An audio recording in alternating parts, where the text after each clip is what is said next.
বাচ্চাটা বলবে মা গো, আমি যে রহমতের প্রতিটা দরজায় দরজায় নক করছি তোমার নাজাতের জন্য, ও মা এটা কিন্তু আমার নিজের থিওরি না মা, তোমার নাজাত দেওয়ার জন্য আমার এতিম নবী আমার শিখিয়ে দিয়েছে। এই বাচ্চাটা বারবার বলবে মা গো মা, তোমার নাজাতের ফয়সালা করার জন্য আল্লাহর রহমতের এমন কোনো গেট নাই আমি সেখানে নক করি নাই গো মা। বাচ্চাটারে মুখের মধ্যে নিয়ে মা একটা চিৎকার মারবে গো, একটা চিৎকার দিয়ে তালাশ করবে আমার এতিম নবী, আমার দয়ার নবী কই।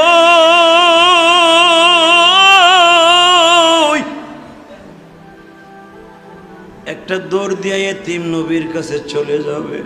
বাচ্চাটা তখন কি বলবে আপনি শুনলে এখন আশ্চর্য হয়ে যাবেন। এই বাচ্চাটা বলবে মা গো, আমি যে রহমতের প্রতিটা দরজায় দরজায় নক করছি তোমার নাজাতের জন্য, ও মা এটা কিন্তু আমার নিজের থিওরি না মা, তোমার নাজাত দেওয়ার জন্য আমার এতিম নবী আমার শিখিয়ে দিছে।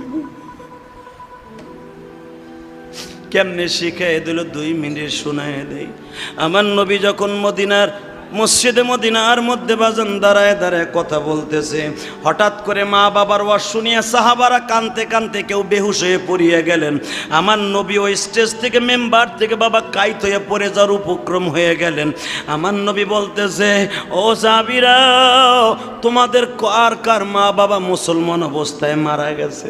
যাদের মা বাবা ইহুদি অবস্থায় মারা গেছে অথবা সাহাবী পরে কালেমা পড়েছে বাবা, এই যে আবু বকরের মা বাবা তো কালেমা পড়ে নাই বাবা, ওমরের মা বাবা তো কালেমা পড়ে নাই, তারা কিন্তু 2 নাম্বার 1 নাম্বার জান্নাতি। ওমর আর আবু বকর কাঁদতে কাঁদতে জমিনে শুয়ে পড়লেন। যেই মা বাবা জন্ম দিল নবী, এই গিলমান ছেলেটা যদি মা বাপরে লয়ে যাইতে পারে, আমাদের মা বাপরে কি নিতে পারুম না? আবার নবী চুপ রইলেন, কোন আওয়াজ দিলেন না গো বাবা। নবী সব সাহাবীরে বিদায় করে দিয়ে বললেন, সুবহানাকা আল্লাহুম্মা ওয়া বিহামদিকা আশহাদু আল্লা ইলাহা ইল্লাল্লাহ আস্তাগফিরুকা ওয়া আতুবু ইলাইকা। যাও তোমরা মজলিস ভাঙিয়া যাও। সব সাহাবীরে পাঠায় দিয়ে বাবা নবী আমার মেম্বারের পাশে আঁঠু দুটো গেড়ে দিয়ে বসছে। আমালি আমি তো সব সাহাবীরে বলে দিলাম, আমি কোনো উত্তর দিতে পারলাম না। কোন সাহাবীর মা বাবা ইহুদি অবস্থায় মারা গেছে, ওরা কি কিয়ামতের মাঠে কাইন্দা সুপারিশ করতে পারবে কিনা? আমার আল্লাহ ডাইরেক্ট আয়াত নাজিল করলেন, কোন মুশরিক মা বাবার জন্য দোয়া করলে কাজ হবে না। সঙ্গে সঙ্গে আমার নবী সেজদায় বসে কয়, আল্লাহ আমার মা বাবাও তো মারা গেছে ওই অবস্থায়, তাহলে আমার মা বাবার অবস্থা কি হইব? তোমার বন্ধুর মা বাবা জাহান্নামের আগুনে পড়বে, তুমি কেমনে সহ্য করবা গো? আবু বকর মা বাবা জাহান্নামে যাবে এটা আমি হয়তো মেনে নিলাম, ওমরের মা বাবা জাহান্নামে যাবে আমি মেনে নিলাম গো,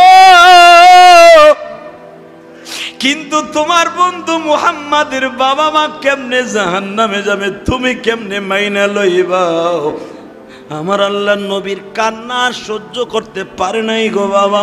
এক হাদিসে আসছে, হুজুরের মা বাবা মুশরিক অবস্থায় মারা যাবার কারণে আল্লাহ তাদের জান্নাত জাহান্নাম কোনোটাই দিবে না। আর এক রাওয়ায়াত আছে, নবীর চোখের পানি আমার আল্লাহ সহ্য করতে পারে নাই গো বাজার। নবীকে স্বপ্নের ভিতরে মা বাবাকে উঠাইয়া কালেমা পড়াইয়া আবার তাদের কবরে আল্লাহ দাফন করে দিয়েছে। মা আমি গেলমান হিসাবে নবী আমার শিখাই দিচ্ছে, আসো মা জান্নাতের দিকে যাই।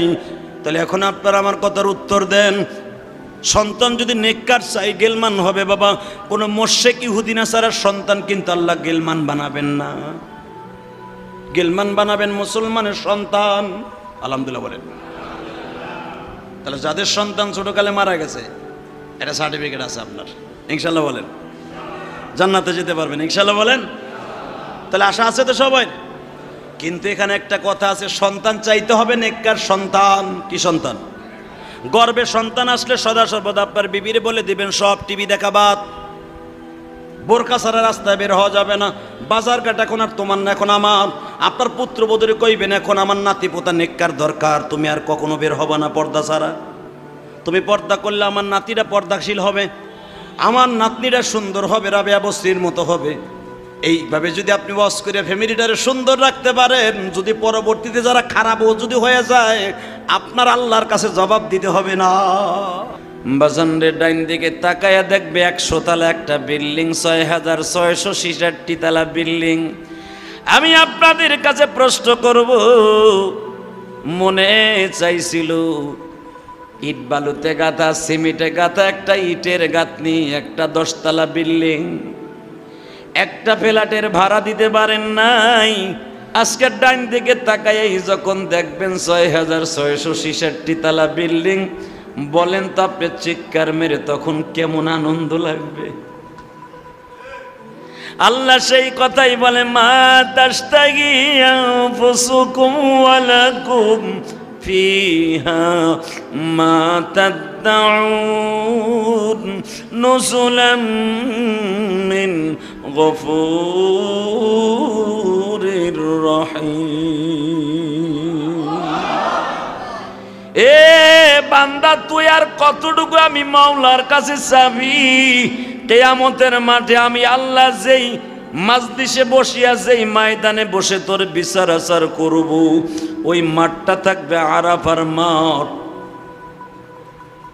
বিশ্বনবী যখন বলবেন, আল্লাহ,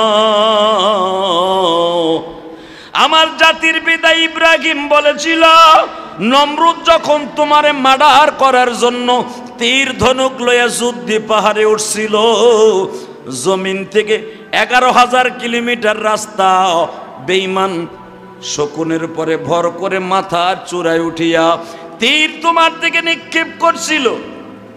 ওই তীরটা তুমি জিব্রাইলের দ্বারা ধরে তীরের মাথায় রক্ত মাখায় দিয়া বলছিলাম, তীরটা আবার নমরুদের কাছে রিটার্ন দিয়ে দে।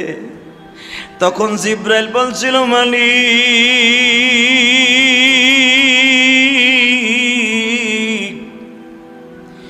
যেই তীর দিয়ে তোমারে মার্ডার করতে চাই, আল্লাহু লা ইলাহা ইল্লা হুয়াল হাইয়ুল কাইয়ুম ওয়াসি'a কুরসিয়্যুহুস সামাওয়াতি ওয়াল আরদ তাবারাকাল্লাযী বিয়াদিহিল মুলক ওয়া হুয়া আলা কুল্লি শাইইন কাদির আল্লাযী খালাকাল মাউতা ওয়াল হায়াতা লিয়াবলুয়াকুম আইয়ুকুম আহসানু আমালা।